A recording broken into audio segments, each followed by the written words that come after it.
Sama-sama tayong magiging karakli.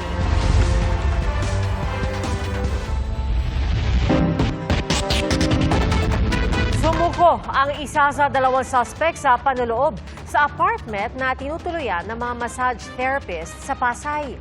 Tinutugis pa rin ang kasamahan niyang nanggahasa umano sa dalawa sa mga biktima. Saksi, si Nico Wahe. Dahil daw sa pagkumbinsi ng kanyang misis, sumuko sa otoridad ang isa sa dalawang suspect sa panloloob sa isang apartment sa Barangay 140 Pasay City noong madaling araw ng August 29. 13 massage therapist na nakatira sa apartment ang nanakawan. 2 pa umano ang ginahasa. Iniharap kanina sa Pasay City Hall ang suspect. Ayon sa mga pulis, ang sumukong suspect ay ang naka-backride na nakita sa CCTV at pangalawang pumasok sa compound. Nakakuha po tayo ng informasyon at na-identify po natin yung mga suspects na dalawang personality which dati na rin pong involved sa ibang krimen dito sa Pasay at nakuha natin ang kanilang mga mukha at nakuha rin po natin ang kanilang mga cellphone numbers. And because of technology, na-track po natin. Sa Legazpi, Albay, natunto ng suspect. Before sila pumunta sa sa Albay, doon sa Legazpi, itong mga tao ko, nakausap na po namin ang kanyang asawa. So, isa rin po yung asawa niya na nag-convince para sumuko po sa ating mga kapulisan. Positibo siyang kinilala ng mga biktima matapos silang magharap-harap kanina sa police station. Wala raw kasing suot na helmet o mask ang suspect nang pumasok sa bahay nila. Pero ang suspect, maring itinatanggi ang paratang. Hindi po talaga ako yun. Pero sa tingin niyo po, bakit kayo yung tinuturo ng mga biktima? Kasi po, dati ko pong nakasama sa kaso si Ashley po. Nasa bahay raw siya nang mangyari ang krimen at kaya umuwi ng Albay ay para sumali sa tournament ng bilyar. Ang isa namang suspect na si alias Ashley na siyang nanggahasa umano sa dalawang masahista patuloy na pinaghahanap. Kinumpirma rin ng mga pulis na dati itong karelasyon ng isa sa massage therapist na nakatira sa apartment. Pero wala raw ang dating karelasyon sa apartment na mangyari ang krimen. Kabisado raw ni alias Ashley ang compound dahil labas-masok siya roon noong magkarelasyon pa sila. At kung paano nakapasok ang mga suspect sa compound? Actually, one-way gate lang po yun. Hindi ka pwedeng pumasok pag walang susi. So, meron po silang nasundan na isang biktima. Tapos sunod-sunuran na po sila pumasok sa loob ng boarding house. Para sa GMA Integrated News, Nico Wahe, ang inyong saksi. Hawak na ng motoridad ang suspect sa pagpatay sa nakalitan niyang motorista sa Cavite noong Miyerkules. Ang kay DILG Secretary John Vic Remulla, sumuko ang suspect. Iniharap muna siya sa media saka itinurn over sa PNP. Sinampahan ang suspect ng reklamong murder. August 27 na makita sa video ang mga driver ng dalawang sasakyan na tila nagdidiskusyon. May itinutok ang driver ng pulang kotse, saka humarurot palayo. Binaril na pala noon ang biktima na hindi na umabot ng buhay sa ospital. Pang-isang linggong ulan na ibinuhos lang sa loob ng 3 oras. Ay po sa lokal na pamahalaan ng Quezon City, iyan ang dahilan kaya't hindi kinaya ng drainage ng lungsod ang pambihirang ulan na bumuhos noong Sabado. At dagdag ng LGU, hindi tugma ang ilang proyekto ng DPWH sa inilatag na Drainage Master Plan para sa syudad. Saksi, si Maki Pulido. Hanggang saan na yan? Sa maikling oras lang, rumagasa ang tubig sa iba't ibang bahagi ng Quezon City nitong Sabado ng hapon. Sa time-lapse CCTV video na ito, makikita kung paano sa loob lang ng mahigit 30 minuto, lubog na sa baha ang mga gamit sa loob ng bahay ni Yusko Perzai. Lumutang naman ang SUV nito sa Mother Ignacia. Sobrang bilis po talaga nung akyat po ng tubig. Kasi parang mga 20 minutes po lang po agad, lagpas tao na po yung Sobrang bilis po talaga. Walang kawala pati mga pasahero ng bus na ito sa bahagi ng Quezon Avenue. Pakitaas ng mga binti! At malalim! Yan na! Ayon sa Engineering Department ng City Hall, may mga lugar sa syudad na binaharin kahit hindi naman itinuturing na flood-prone. Tulad sa bahaging ito ng Barangay Quirino 3A. Ang pinaka-ikinalulungkot ni Teacher Delilah na baha ang mga librong ginagamit niya sa pag-tutor ng mga bata, kaya maaring hindi na muling magamit. Iba pa rin talaga yung meron talaga silang binubuklat, binabasa. Paano kaya super lungkot po talaga kami na ganyan nangyari. Katumbas ng isang linggong ulan ang 134.2 millimeters na ulang buhos sa Quezon City sa loob lang ng 3 oras noong Sabado ayon sa Pag-asa. Sa peak nito na 2 p.m. hanggang 3 p.m., 96.6 millimeters ng ulan ang ibinuhos. Pero ang kaya lang ng drainage system ng syudad, 50 millimeters per hour lang. The condition po of the drainage system is, it's not sufficient. Saturday's heavy rainfall, nakapag-record po tayo ng around 100,000 cubic meters of flood. Dahil hindi kinaya ng drainage system, umapaw ang tubig sa kalsada at naipon ito sa mabababang lugar. Higit 14 billion pesos na ang nagastos ng DPWH para sa mga flood control projects sa Quezon City mula noong 2022. Pero hindi yan tugma sa Drainage Master Plan ng syudad na kailangan ng 27 billion peso budget. Paniwala ng City Hall, kung tugma lang sana yan, ay hindi sana ganun katindi ang baha nitong Sabado. Dahil sa master plan nila, may plano para sa bawat flood-prone area batay sa geohazard map. Ang Mother Ignacia Avenue halimbawa, kailangang tayuan ng retention pond batay sa master plan. Had all of those funds been utilized towards implementing our drainage master plan, tingin ko considerably lessened ang flooding natin. Ang problema, ayon kay Mayor Joy, ang ibang na-inspeksyon nilang proyekto hindi na nga tugma, nagpapalala pa ng pagbaha. Ang creek na ito halimbawa, natambakan na nga ng construction debris, sinimento pa ang ilalim. Di ba isa sa mga solutions nga para maiwasan yung flooding is dredging. Bakit nila sinisemento? Bumababaw ngayon yung creek. Para kay Dr. Mahar Lagmay, Executive Director ng UP Resilience Institute at NOAA Center, mas maigi at mas matipid sana kung hindi ang pagtatayo ng infrastruktura ang unang maisip na solusyon sa mga pagbaha. Sa halip, pag-aralan muna raw dapat ang mga daluyan ng tubig at mas maigi kung hindi kada syudad lang kundi para sa buong Metro Manila. Pwede rin tayo magprotekta ng mga parks, ng mga existing open spaces. Lalo na kapag katabi ng ilog. Sa ibang bansa, ang tawag dyan, make room for the river. Pag may open spaces tayo, napipreserve natin yung mga grasslands, pwede pang magkaroon ng better infiltration. Ang isang puno ay ilang galon din ang na-i-intercept niyan. Pag-aaralan mo muna at pag napag-aralan mo, na-exhaust mo lahat ng other possibilities, pati urban planning, i-capacitate mo yung mga tao doon na nakatira, meron people-centered early warning system na alam nila ang gagawin.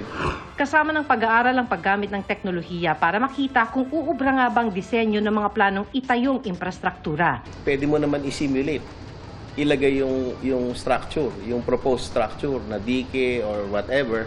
Bago pa ito itayo at paggastusan, we can use computers to do that.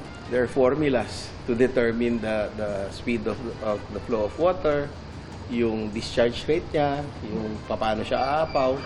Para sa GMA Integrated News, ako si Maki Pulido, ang inyong saksi.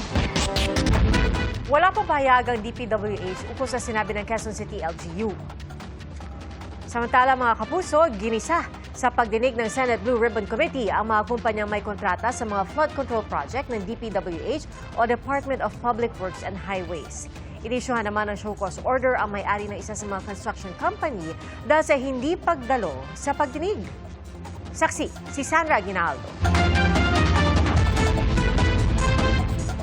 Yung mga flood control projects, kailan kayo nag-engage ng flood control projects sa DPWH?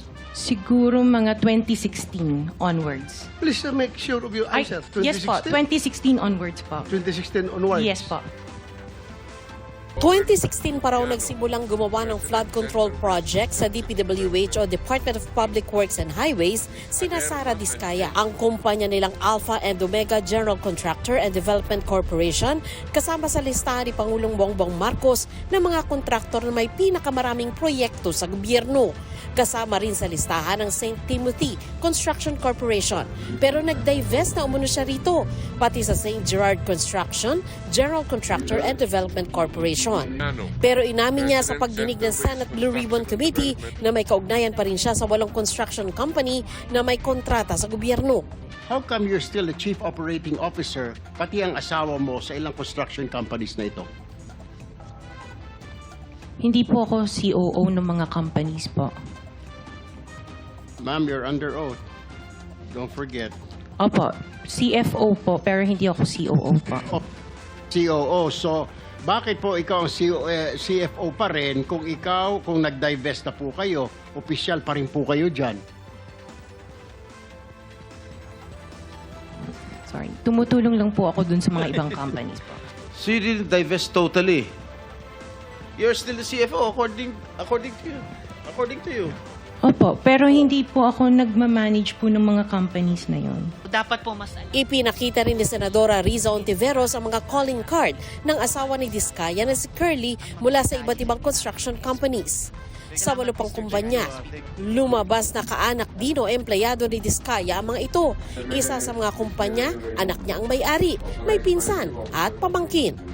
Nung mag-divest kayo, sino yung taong doon nyo i-divest po ang inyong interest sa korporasyon? Katulad sa St. Timothy, kay Maria Roma ko binigay po yung aking Sino siya? shares. Kamag-anak mo? She's the niece of my husband. Kamag-anak mo pa rin. Kayo pa rin. Kayo pa rin yan. And who is this Maritoni Miligrito, the owner of Elite? General Contractor. Pinsan ko po, Mr. Chair. From the left pocket to the right pocket. St. Matthew, nandito yung asawa mo, Pacifico Diskaya. Great Pacific. Oh, ikaw, nandyan ang pangalan mo, oh. Si Sarah Rowena Diskaya. Kaya hindi mo mapapagkaila eh. YPR General Contractor. Nandito rin ang pangalan mo. Miss Sarah, alam mo, huwag ka magsisinungaling, ha? Amethyst Horizon. Sino si Amethyst Horizon? Sino si John Brian Eugenio? He's one of our employees. Oh, dami. Waymaker. Sino si Gerald William Diskaya? He's my eldest son. Nagtataka rin ng ilang senador kung paano napagsabay-sabay ng mga kumpanya ni Diskaya ang daan-daang proyekto sa gobyerno. Ang Alpha and Omega halimbawa nakakuha ng 71 projects noong 2022. Ang St. Timothy naman nasa 145 projects mula 2022 hanggang ngayong taon. Naosisa rin ang tungkol sa pagsali sa bidding ng kanilang mga kumpanya. Si Alpha and Omega and St. Gerard, hindi po sila nagsasali sa isang bidding. Pero yung ibang licenses, magkakasama sila minsan. So minsan naglalaban-laban yun, Sham? Yes po. Oh, so that is not a legitimate bidding. Dahil yung Sham na yon na naglalaban-laban sa isang award sa isang kontrata, iisa lang ang may-ari. So kahit sino doon, kahit sinong manalo doon sa bidding na yon, ikaw ang panalo. Dahil sa'yo lahat yun eh. Gate ni Diskaya, wala siyang kilala sa DPWH para makakuha ng maraming project. Hindi ako naniniwala na wala ko yung contact sa DPWH.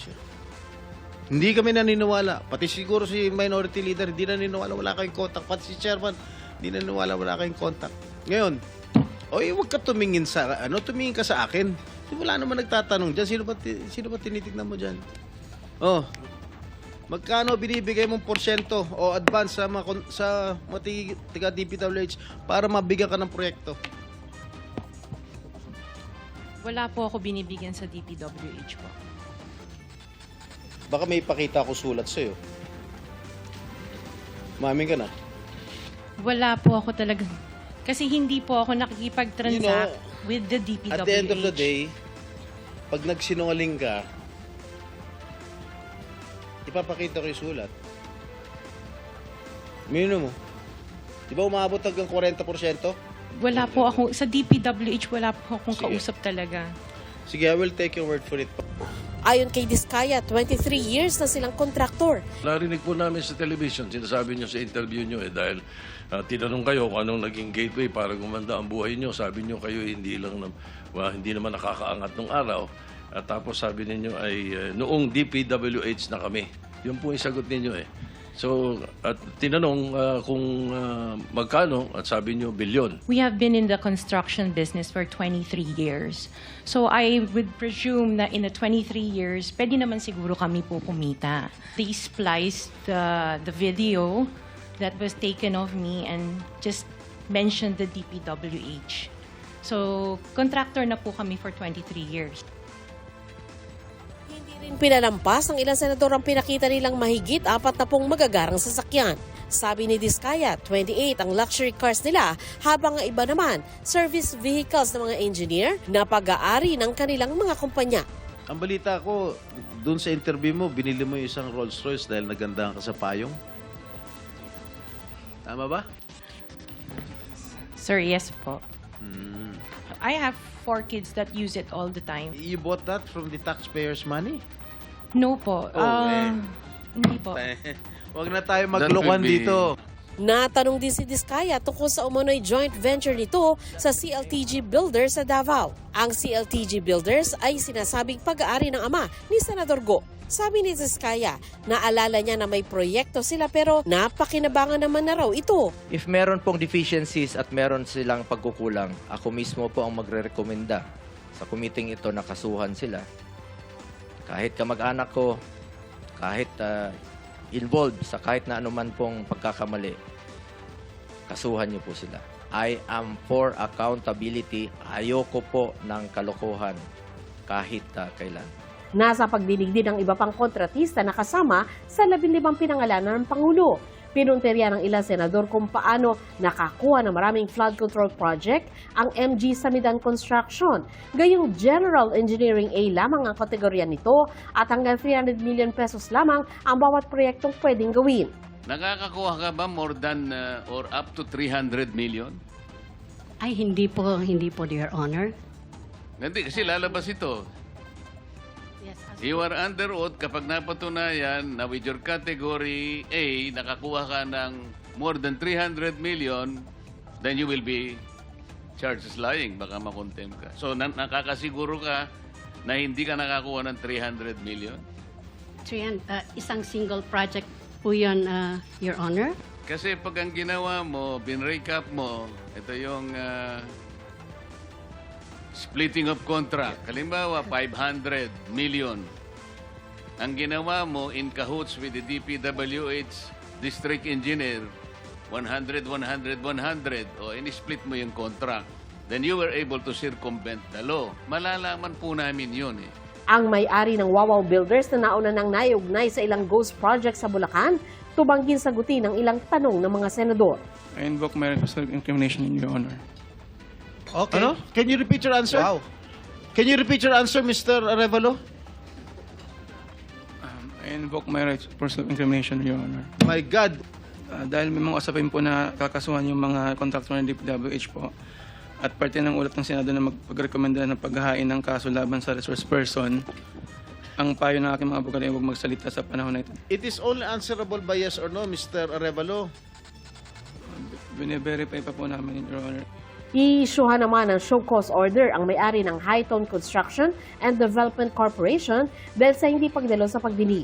Kasunod nito ang posibleng pag-aresto kung hindi pa rin dadalo. Pagkatapos ng pagdinig, sinubukan ng media na makapanayam sina Diskaya at Arevalo pero tumanggi na silang magsalita. Para sa GMA Integrated News, ako si Sandra Aguinaldo, ang inyong saksi. Mga kapuso, maging una sa saksi. Mag-subscribe sa GMA Integrated News sa YouTube para sa iba't ibang balita.